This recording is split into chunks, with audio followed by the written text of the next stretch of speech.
พ่อรอด ได้เป็นหลวงพ่อรอดแล้วฝันว่าได้ปลานั่นเห็นบ่มานิยังพันเตวัจจานินาคาวิลานิอิสุสังฆาสะโอโนสยามาสาธุโมวันเต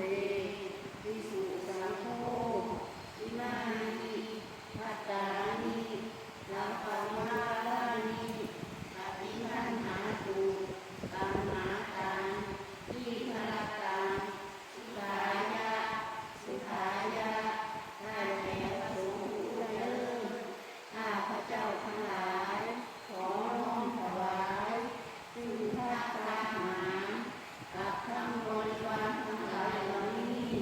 แก่พระภิกษุสงฆ์ขอพระภิกษุสงฆ์จงรับภัตตาหารกับทั้งบริวารทั้งหลายเหล่านี้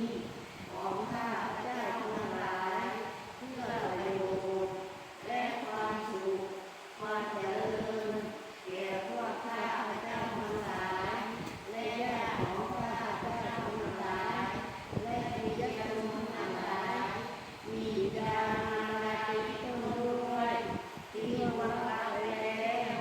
สิ้นกาลนานเถิดสาธุ